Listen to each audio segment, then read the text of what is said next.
IPC के तहत पिछले लेक्चर में क्रिमिनल मामलों के कुछ प्रिंसिपल बताए जा रहे थे, अर्थात आपराधिक मामलों के कुछ नियम होते हैं, कुछ सिद्धांत होते हैं।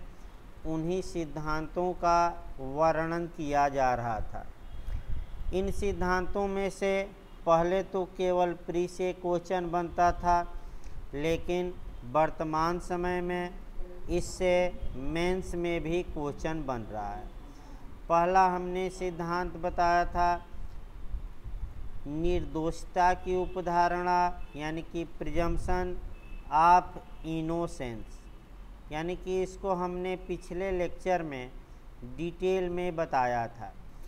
जो आपराधिक मामलों का दूसरा सिद्धांत है वह आपका सिद्धांत है फ्री लीगल एड अर्थात निःशुल्क विधिक सहायता का अधिकार। निःशुल्क विधिक सहायता वर्तमान समय में प्री में क्वेश्चन बन रहा है, अब मेंस में और इंटरव्यू में भी बन रहा है। निःशुल्क विधिक सहायता का सिद्धांत, निःशुल्क विधिक सहायता का सिद्धांत, निःशुल्क विधिक सहायता फ्री लीगल एड जब भी पढ़िए पहला पॉइंट पढ़ना पड़ेगा प्राकृतिक न्याय का सिद्धांत अर्थात नेचुरल जस्टिस का सिद्धांत अर्थात नैसर्गिक न्याय का सिद्धांत।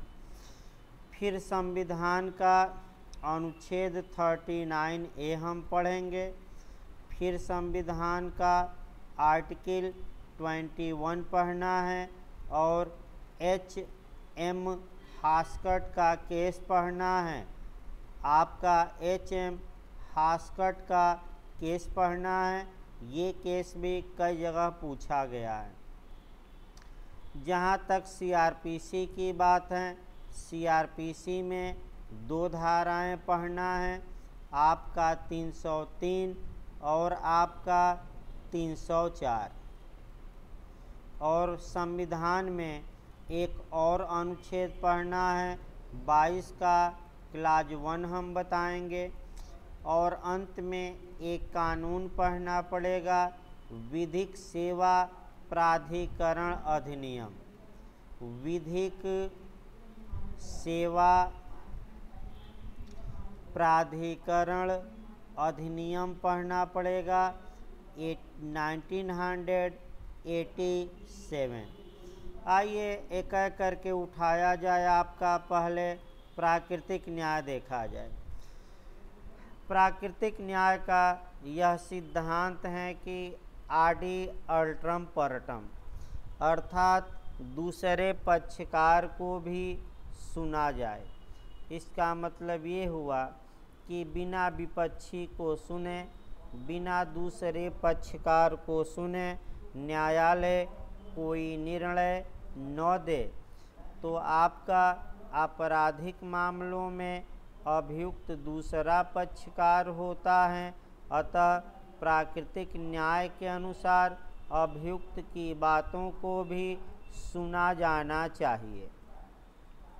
इसके लिए संविधान का अनुच्छेद 22 में यह स्पष्ट रूप से बताया गया है कि किसी अपराध के प्रत्येक अभियुक्त व्यक्ति को आर्टिकल 22 का क्लाज 1 बताया जा रहा है। अनुच्छेद 22 का क्लाज 1 अभी हम शुरू करते हैं।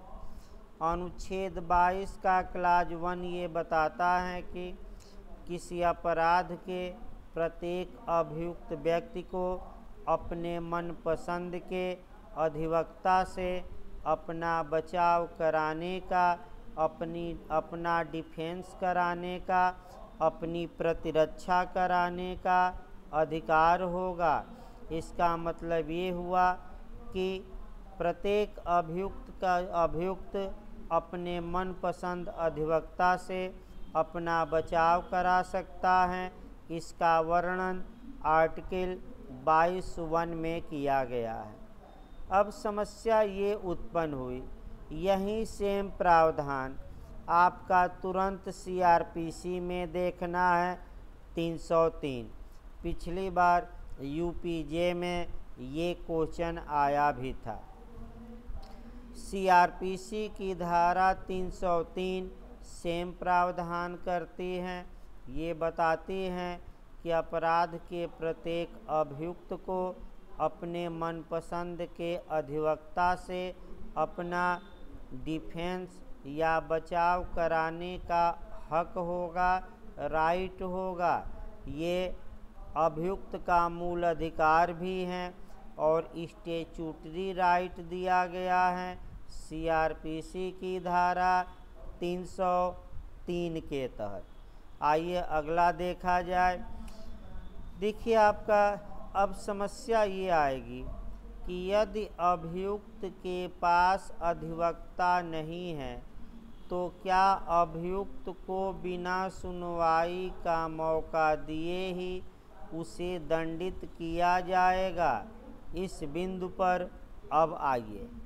अनुच्छेद 39A अर्थात अनुच्छेद 39A यह बताता है कि यदि राज्य का यह कर्तव्य होगा कि निर्धनता, गरीबी इत्यादि के कारण कोई व्यक्ति न्याय पाने से वंचित न हो, और अगर किसी अभियुक्त के पास अधिवक्ता नहीं है तो राज्य का ये ड्यूटी है, राज्य का ये कर्तव्य है कि वह उसे निःशुल्क यानी कि फ्री में अधिवक्ता प्रदान करे। यानी कि राज्य के व्यय पर न्यायालय द्वारा अभियुक्त को अधिवक्ता प्रदान करने का कर्तव्य राज्य का है और ये नैतिक कर्तव्य है, क्योंकि अनुच्छेद 39A संविधान के नीति निर्देशक तत्वों में आता है, जिसके लिए राज्य बाध्य नहीं है। जब राज्य मनमाना करने लगा, अभियुक्तों को निःशुल्क विधिक सहायता नहीं देता था, तो ऐसी दशा में उच्चतम न्यायालय को बीच में आना पड़ा और अनुच्छेद 21 अब गौर करिए। अनुच्छेद 21 संविधान में अगर देखा जाए तो मौलिक अधिकारों में सबसे कम शब्द हैं। अनुच्छेद 21 में मात्र 18 शब्द हैं, अर्थात आर्टिकल 21 में मात्र 18 वर्ड हैं। लेकिन अगर अधिकारों की दृष्टि से देखा जाए तो लगता है कि अनुच्छेद 21 में ही सभी मौलिक अधिकार समाहित हैं। जैसे कि हाथरस कांड में भी देख सकते हैं कि जो व्यक्ति मर गया है उसका ससम्मान अंतिम संस्कार किया जाए, ये भी एक फंडामेंटल राइट है। और अनुच्छेद 21 में प्राण और दैहिक स्वतंत्रता में उच्चतम न्यायालय ने इसे समाहित माना था, यानी कि मृतक को भी हक है कि उसका अंतिम संस्कार सम्मान पूर्वक किया जाए। आर्टिकल 21 में प्राण और दैहिक स्वतंत्रता की बातें की गई हैं और उच्चतम न्यायालय ने H.M. हास्कट वर्सेज महाराष्ट्र राज्य, ये केस पिछली बार राजस्थान में पूछा गया था। निःशुल्क विधिक सहायता आपका तो H.M. हास्कट याद रखिएगा, H.M. Hoskot versus Union of India के वाद में, यानी कि H.M. हास्कट वर्सेज महाराष्ट्र राज्य हैं। H.M. हास्कट वर्सेज महाराष्ट्र राज्य के वाद में भारत के उच्चतम न्यायालय ने ये बता दिया कि आर्टिकल 21 में प्राण एवं दैहिक स्वतंत्रता में निःशुल्क विधिक सहायता का अधिकार भी शामिल है।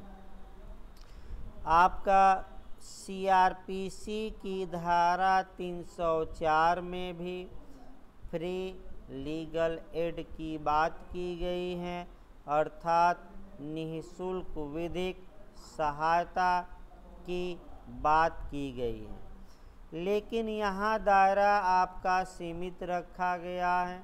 सीमित इसलिए है कि केवल सत्र न्यायालय में बात की गई है, वह भी ट्रायल या विचारण के दौरान, यानी कि सत्र न्यायालय में विचारण के दौरान यदि अभियुक्त के पास अधिवक्ता नहीं है तो ऐसी दशा में सत्र न्यायालय राज्य के व्यय पर अधिवक्ता अभियुक्त को प्रदान करेगा।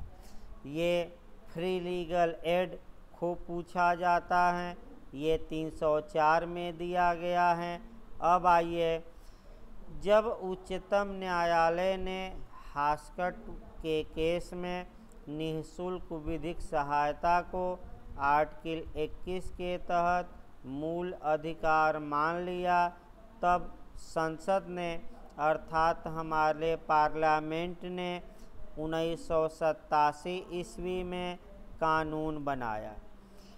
विधिक सेवा प्राधिकरण अधिनियम 1987 में पास किया गया। इस कानून के तहत ही फ्री लीगल एड प्रदान किए जाने की व्यवस्था की गई है, और ये व्यवस्था की गई है कि अगर अभियुक्त के पास अधिवक्ता नहीं है तो ऐसी दशा में न्यायालय का कर्तव्य है कि वह राज्य के व्यय पर अभियुक्त को फ्री में बिना पैसा के अधिवक्ता की सेवाएं प्रदान करे। देखिए, भारत एक और इसमें जान लेना है, जो लोक अदालत का गठन किया जाता है, इंटरव्यू में ये पूछा गया है, लोक अदालत के बारे में प्रावधान भी इसी कानून में दिया गया है। यानी कि लोक अदालत के बारे में प्रावधान भी विधिक सेवा प्राधिकरण अधिनियम 1987 में ही वर्णित है। अब निःशुल्क विधिक सहायता का कुछ उदाहरण हमें देखना है, कुछ अच्छे उदाहरण देखने हैं। सबसे पहला आपका उदाहरण आतंकवादी कसाब का देखा जाए। आप सभी लोग जानते हैं कि मुंबई हमले के बाद एक आतंकवादी जिंदा पकड़ा गया, वह कसाब था। उसके खिलाफ मुकदमा चला, अंत में मृत्युदंड दिया गया। अब समस्या ये आई कि अभियोजन अपना कार्य कर रहा था, इधर से अभियुक्त थे प्रोसिक्यूशन की ओर से, और जो अभियुक्त था यानी कि जो कसाब था, इसका मुकदमा कोई भी भारत का अधिवक्ता लड़ने के लिए तैयार नहीं था। तो आपका आडी अल्ट्रम पर्टम यानी कि कसाब को भी सुना जाएगा। इसके लिए कोर्ट ऑफ सेशन ने 2 अधिवक्ता इनको प्रदान किए, और दोनों अधिवक्ता अंत तक ये प्रयास किए कि वो कसाब को फांसी से बचा लें। इसका मतलब ये हुआ कि भारत एक न्यायप्रिय देश है। जिस प्रकार अगर हम पाकिस्तान से तुलना करें तो कुलभूषण जाधव के मामले में पाकिस्तान ने उनको आपका अधिवक्ता प्रदान ही नहीं किया, जबकि भारत ने ये दिखाया कि अगर कोई आतंकवादी भी है तो हम उसको बिना सुने दंडित नहीं करते हैं, और पूरा ट्रायल चला तब जाके दंडित किया गया। ये आपका एक उदाहरण बताया गया। जो आपका अगला सिद्धांत है, आइए उसको देखा जाए। ये दो सिद्धांत आपका बताए गए, ये भी याद रखिए अब तक। आइए तीसरा सिद्धांत देखा जाए। तीसरा सिद्धांत जो आपका पढ़ना है वह पढ़ना है वाइकेरियस लायबिलिटी। ये सिद्धांत अभी मेंस में उत्तराखंड में भी पूछा गया था, थोड़ा सतर्क रहना है। अब ये सब सिद्धांत मैं बता दूं, केवल प्री के लिए नहीं, मेंस के लिए भी तैयार रखना है। प्रतिनिधिक दायित्व, यानी कि अब हमें जो पढ़ना है प्रतिनिधिक दायित्व। प्रतिनिधिक दायित्व या प्रतिनिहित दायित्व। प्रतिनिहित दायित्व इंग्लिश में वाइकेरियस लायबिलिटी कहते हैं, या इसी को दूसरों के लिए दायित्व, दूसरों के लिए दायित्व कहा जाता है। दूसरों के लिए दायित्व भी कहा जाता है, या वाइकेरियस लायबिलिटी। अर्थात इसका मतलब ये हुआ, साधारण भाषा में समझिए, करे कोई और भरे कोई और। करे कोई और उसकी भरपाई भरे कोई और। करे कोई और भरे कोई और, यानी कि अपराध दूसरा करता है और दूसरा व्यक्ति उसकी भरपाई करता है। देखिए, जब भी वाइकेरियस लायबिलिटी का सिद्धांत पढ़िए, प्रतिनिधिक दायित्व का जब भी सिद्धांत पढ़िए, या प्रत्यायुक्त दायित्व भी कहा जाता है, या दूसरों के लिए दायित्व, इसकी एरिया पहले कवर कर लिया जाए। इस दायित्व को पढ़ने के लिए बिहार से लेकर यूपी से लेकर और क्या क्या क्वेश्चन बनता है। सबसे पहले हम अनुच्छेद संविधान का 300 देखेंगे, फिर आपका सिविल मामला देखा जाएगा, सिविल मामले में क्या नियम है, फिर आपका क्रिमिनल यानी कि आपराधिक मामला हम देखेंगे कि आपराधिक मामले में क्या नियम है। इसका मतलब कि अनुच्छेद 300 हम देखेंगे, फिर सिविल मामलों में देखेंगे, फिर क्रिमिनल मामलों में देखेंगे। क्रिमिनल मामलों में 1703 का केस खूब पूछा जाता है, ये हम एरिया कवर करेंगे। आर वर्सेज हिगिंस ज़रूर याद रखिएगा,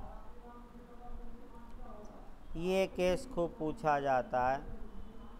1730 का केस है, आर वर्सेज हिगिंस का केस है। फिर अंत में आईपीसी में हम देखेंगे, और ये क्वेश्चन भी खूब पूछा जा रहा है। आईपीसी में 3 धारा हम देखेंगे, 154, 155 और 156, यानी कि 154, 155, 156 इतनी बातें आपको प्रतिनिधिक दायित्व के बारे में पढ़नी है। सबसे पहले प्रतिनिधिक दायित्व होता क्या है ये देखा जाए, तब आगे पढ़ाया जाए। देखिए, वाइकेरियस लायबिलिटी या प्रतिनिधिक दायित्व का मतलब हुआ दूसरों के लिए दायित्व। अर्थात अगर कोई व्यक्ति दोषपूर्ण कार्य करता है, तो सामान्य नियम ये है कि जो व्यक्ति दोषपूर्ण कार्य करता है वह व्यक्ति उस कार्य के लिए उत्तरदायी, लायबिल या जिम्मेदार होता है। इसका मतलब ये हुआ कि मान लीजिए ये एक व्यक्ति हैं और इसने गलत कार्य किया है, तो इसके लिए ये जिम्मेदार होगा, ये सामान्य नियम है। लेकिन वैकेरियस लाइबिलिटी प्रतिनिधिक दायित्व इसका अपवाद है, जहाँ की कार्य ए करेगा लेकिन उसके लिए दायी या लाइबिल या उत्तरदायी कोई अन्य व्यक्ति होगा। इसका मतलब ये हुआ कि करे कोई और भरे कोई और। इसका मतलब ये हुआ कि ए ने गलत कार्य किया और इसकी भरपाई अन्य व्यक्ति करेगा, अर्थात बी उसके लिए जिम्मेदार होगा। जहाँ तक भारतीय संविधान की बात है, भारतीय संविधान के अनुच्छेद 300 में, ये जरूर अनुच्छेद याद रखिए, ये आपका टाट में भी काम करेगा, एडीला में भी काम करेगा, संविधान में भी और इस सिद्धांत में भी। 4 एंगल से इसको पढ़ना है, अपकृत विधि में, फिर संविधान में, फिर एडीला में, और फिर हम वैकेरियस लाइबिलिटी बता ही रहे हैं। अनुच्छेद 300 राज्य का अपकृत्यात्मक दायित्व बताता है। इसका मतलब ये हुआ कि अगर राज्य के सेवकों ने गलत कार्य किया है तो क्या उन सेवकों की गलती के लिए राज्य भरपाई करेगा, राज्य जिम्मेदार होगा। यानी कि अगर ए राज्य का लोक सेवक है, गलती किया, तो क्या ए की गलती के लिए मुआवजा हम स्टेट से, राज्य से वसूल सकते हैं कि नहीं? निश्चित रूप से वसूल सकते हैं। और ये प्रावधान कहाँ दिया गया है? तो संविधान के अनुच्छेद 300। लेकिन आइए वैकेरियस यानी कि राज्य का प्रतिनिधिक दायित्व, स्टेट का वैकेरियस लाइबिलिटी कहाँ दिया गया है? तो संविधान के अनुच्छेद 300 में दिया गया है। लेकिन हमें जो आपका पढ़ना कह सकते हैं वह देखा जाए। जो पढ़ना हम लोगों को है वह देखा जाए। अब वैकेरियस लाइबिलिटी का सिद्धांत, अब बिहार का मॉडल देखिए। वैकेरियस लाइबिलिटी का सिद्धांत सिविल मामलों में लागू होता है, लेकिन आपराधिक मामलों में लागू नहीं होता। अच्छे से यही क्वेश्चन बार बार यूपीजे, यूपी एपीओ और बिहार झारखंड में पूछा जा रहा है। प्रतिनिधिक दायित्व का सिद्धांत लागू होता है। अब ऑप्शन दे देगा सिविल मामलों में यानी कि दीवानी मामलों में, दूसरा दे देगा आपराधिक मामलों में, फिर दे देगा दोनों में, इनमें से कोई नहीं। तो अच्छे से इस क्वेश्चन को याद रखिए। वैकेरियस लाइबिलिटी का सिद्धांत सिविल मामलों में लागू होता है, लेकिन आपराधिक मामलों में लागू नहीं होता। अर्थात सिविल मामलों में कुछ दशाओं में एक व्यक्ति कोई दूसरा व्यक्ति दोषपूर्ण कार्य करता है और उसके लिए कोई दूसरा व्यक्ति जिम्मेदार होता है। अर्थात सिविल मामलों में प्रतिनिधिक दायित्व का सिद्धांत, वैकेरियस लाइबिलिटी का सिद्धांत अप्लाई होता है। एक दो उदाहरण आपको हम बताएं। पहला उदाहरण प्रमुख तथा अभिकर्ता का बता दिया जाए। प्रिंसिपल तथा एजेंट यानी कि प्रमुख तथा अभिकर्ता का उदाहरण है। दूसरा उदाहरण आपको बता दिया जाए, मालिक तथा सेवक का उदाहरण है, यानी कि मालिक तथा सेवक का उदाहरण बता दिया जाए। तीसरा उदाहरण आपका संयुक्त अपकृतकर्ता भी देख सकते हैं या आपका भागीदार देख सकते हैं, लेकिन दो ही उदाहरण बताया जाए। अगर एजेंट या अभिकर्ता अपने कारोबार के अनुक्रम में, यानी कि कोई एजेंट यदि in the course of business कारोबार के अनुक्रम में कोई दोषपूर्ण कार्य करता है, तो उस दोषपूर्ण कार्य के लिए अभिकर्ता तो जिम्मेदार होगा ही, उस कार्य के लिए प्रमुख भी जिम्मेदार होगा। इनकी जिम्मेदारी सेपरेट एंड ज्वाइंट दोनों होती हैं, अर्थात इनकी लायबिलिटी, इनका उत्तरदायित्व संयुक्त एवं पृथक दोनों होता है, अर्थात करे कोई और भरे कोई और। अभिकर्ता ने गलती की और उसके गलती के लिए भरपाई कौन कर रहा है? प्रमुख कर रहा है, इसी को प्रिंसिपल कर रहा है, इसी को तो वाइकेरियस लायबिलिटी कहा जाता है। दूसरा उदाहरण मालिक तथा सेवक का देख सकते हैं। अगर कोई सेवक अपने मालिक के कारोबार के नियोजन के अनुक्रम में कोई गलती करता है, तो इस सेवक की गलती के लिए मालिक जिम्मेदार होगा, अर्थात गलती सेवक ने किया और मुआवजा हम मालिक से वसूल सकते हैं। ये सिविल मामला हुआ। सिविल मामलों में प्रतिनिधिक दायित्व का सिद्धांत अप्लाई होता है, लागू होता है। लेकिन जहाँ तक आपराधिक मामलों की बात है, आपराधिक मामलों में प्रतिनिधिक दायित्व का सिद्धांत लागू नहीं होता, अर्थात आपराधिक मामलों में वाइकेरियस लायबिलिटी या प्रतिनिधिक दायित्व का सिद्धांत लागू नहीं होता। अब केस पूछा जाता है, किस केस में सर्वप्रथम वाइकेरियस लायबिलिटी का सिद्धांत प्रतिपादित किया गया और बता दिया गया कि सामान्यतः आपराधिक मामलों में यह सिद्धांत लागू नहीं होता।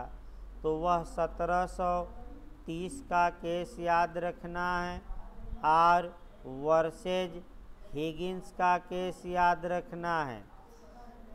आर वर्सेज हिगिंस के केस में 1730 ईस्वी में यह निर्णय दिया गया कि आपराधिक मामलों में वाइकेरियस लायबिलिटी का सिद्धांत लागू नहीं होता। यानी कि इसका मतलब ये हुआ कि अगर ए मालिक हैं और बी एजेंट हैं, ए मालिक हैं, बी एजेंट हैं, यदि एजेंट ने अपने कारोबार के अनुक्रम में कोई अपराध किया हो, तो क्या उस अपराध के लिए मालिक भी दंडित होंगे? तो आपका चूँकि वाइकेरियस लायबिलिटी का सिद्धांत आपराधिक मामलों में लागू नहीं होता, अतः एजेंट के कार्य के लिए, अभिकर्ता के कार्य के लिए मालिक को सज़ा नहीं दी जा सकती। क्यों? क्योंकि आपराधिक मामलों में यह सिद्धांत लागू नहीं होता। इसका मतलब ये हुआ, एक उदाहरण कि अगर मान लीजिए ए और बी पिता पुत्र हैं, पिता ने अपराध किया, उस अपराध के लिए पुत्र को दंडित नहीं किया जाएगा, और अगर पुत्र ने अपराध किया है तो उस अपराध के लिए पिता को भी दंडित नहीं किया जाएगा, क्योंकि प्रतिनिधिक दायित्व का सिद्धांत आपराधिक मामलों में लागू ही नहीं होता। यानी कि क्रिमिनल मामलों में ये नियम बना कि जो व्यक्ति अपराध करता है, उस अपराध के लिए केवल और केवल सामान्यतः वही व्यक्ति उत्तरदायी होगा, वही व्यक्ति दंडित किया जाएगा। लेकिन यह विधि का पूर्ण नियम नहीं है। आईपीसी की 3 धाराएं इसका अपवाद हैं। वहीं 3 धाराएं अच्छे से रट कर जाना है। आपका प्रतिनिधिक दायित्व का सिद्धांत आईपीसी की 3 धाराओं में समाहित हैं। 154, 155, 156, यानी कि 3 सेक्शन ऐसे हैं जहां अपराध कोई और करेगा और सज़ा किसी और को मिलेगी। अर्थात आपका खूब मॉडल यहाँ बनता है। आईपीसी में प्रतिनिधिक दायित्व का सिद्धांत किन धाराओं में समाहित हैं? तो 3 धाराएं अच्छे से तैयार करना है। अब मॉडल बना दिया जाए। आईपीसी में प्रतिनिधिक दायित्व का सिद्धांत समाहित है। पहला ऑप्शन दे देगा 154, दूसरा 155, तीसरा 156, चौथा ऑप्शन दे देगा उपर्युक्त सभी। तो आपका जवाब रहेगा उपर्युक्त सभी। दूसरा मॉडल बनता है ग्रुप वाइज। 154, 157 दे देगा, फिर 155, 158 दे देगा, फिर दे देगा 156 और 154 दे देगा। इनमें से कोई नहीं। अगर ग्रुप वाइज दे तो ग्रुप वाइज खोजिए कि ये 3 धाराएं में से किसमें ग्रुप मिल रहा है। तो आप देखेंगे ये जो तीसरा पॉइंट है ये ग्रुप मिल रहा है, अतः ये सही है। एक बार उत्तराखंड में भरमाया है क्वेश्चन। 154 के जगह 159 दे दिया है और इनमें से अंत में कोई नहीं दिया है। यही क्वेश्चन गलत हो सकता है। कई लोग अपना दिमाग लगाते रहते हैं। देखिए, वैकेरियस लायबिलिटी का सिद्धांत 154 में समाहित है लेकिन 157 में नहीं है। 155 में है लेकिन 158 में नहीं है। 156 में है लेकिन 159 में नहीं है। तो कोई ऐसा ऑप्शन जिसमें धाराएं दी गई हैं नहीं मिला, जो दो सभी धाराओं में जिसमें वैकेरियस लायबिलिटी का सिद्धांत समाहित हो। अतः आपका जवाब रहेगा ये चौथा ऑप्शन, इनमें से कोई नहीं। तो आप सतर्क होकर इस क्वेश्चन को करिएगा। लगातार केस सहित ये क्वेश्चन आ रहा है, मेंस में भी आ रहा है। मेंस में लिखते समय अच्छे से केस देकर लिखना है। आइए आपराधिक मामलों का अगला सिद्धांत देखा जाए। और अगला सिद्धांत आपका, अगले 3 सिद्धांत अनुच्छेद 20 से चलेंगे। यानी कि भारतीय संविधान के आर्टिकल 20 में आइए देखा जाए पहले अनुच्छेद 20। भारतीय संविधान का अनुच्छेद 20 आर्टिकल 20 केवल और केवल क्रिमिनल मामलों में लागू होता है, आपराधिक मामलों में लागू होता है। किसी अपराध के एक्यूज्ड को अर्थात किसी अपराध के अभियुक्त को अनुच्छेद 20 में 3 प्रोटेक्शन दिया गया है। अनुच्छेद 20 3 आपका किसी अपराध के अभियुक्त को 3 प्रोटेक्शन देता है, अर्थात 3 संरक्षण देता है। एक और आर्टिकल 20 की खासियत है अनुच्छेद कि अब ये अनुच्छेद 20 और 21 ये जो दोनों अनुच्छेद हैं ये अब आपातकाल के दौरान भी अर्थात इमरजेंसी के दौरान भी अब सस्पेंड नहीं किए जा सकते। तो आर्टिकल 20 में क्रिमिनल मामलों के 3 प्रिंसिपल समाहित हैं। पहले तीनों को मिलाने के लिए आता है संविधान में भी, तो तीनों पहले बता दिया जाए। आर्टिकल 20 का क्लाज 1 आता है, आर्टिकल 20 का क्लाज 2 पूछा जाता है और आर्टिकल 20 का क्लाज 3। पहले क्लाज में है आपका आर्टिकल 20 के 1 के protection against x post facto law. फिर एक बार देखिए, protection against x post facto law यानी कि कार्योत्तर विधियों से संरक्षण, कार्योत्तर विधियों से संरक्षण, कार्योत्तर विधियों से संरक्षण। इसमें एक और नियम समाहित हैं कि बिना विधि के ऑफेंस नहीं हो सकता, बिना विधि के अपराध नहीं हो सकता। इसको हम बताएंगे कि क्रिमिनल मामलों का आर्टिकल 20(1) में आपका अभियुक्त को प्रोटेक्शन दिया गया है। जहाँ तक आर्टिकल 20 के क्लाज 20 की बात है, आर्टिकल 20 के क्लाज 20 में भी आपका प्रोटेक्शन दिया गया है, protection against double jeopardy, protection against double jeopardy यानी कि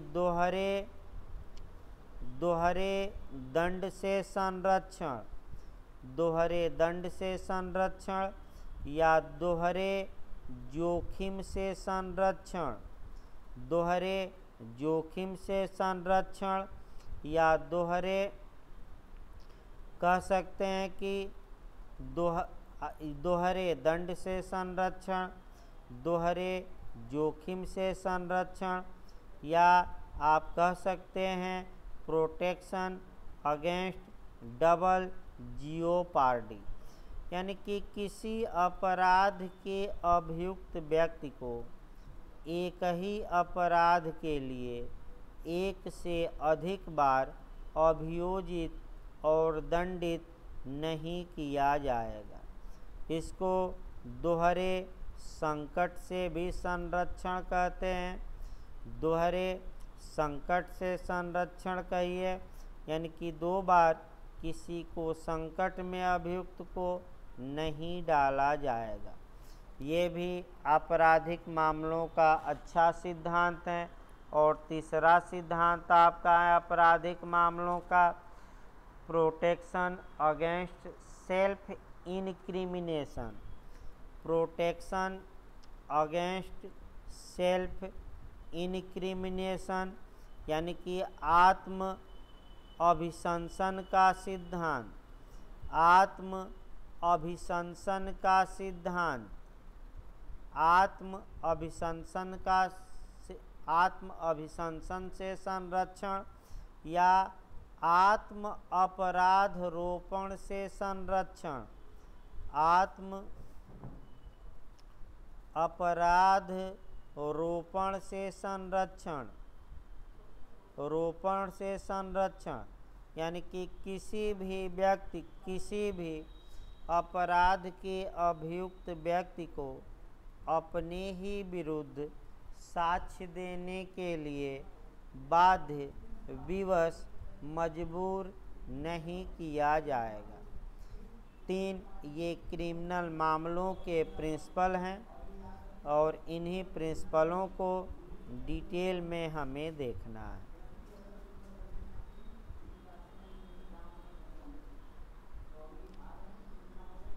देखिए अभी थोड़ा बोलने में दिक्कत आ रहे हैं, बहुत ज़्यादा नहीं बोला जा रहा है, तबीयत थोड़ा डाउन हो गई थी। धीरे धीरे 1-2 दिन में समय आपका बढ़ाया जाएगा। आपका 1-2 दिन में समय आपका हम बढ़ा देंगे ताकि कोर्स अब तेज़ी से चले। बता दिया जाए आपका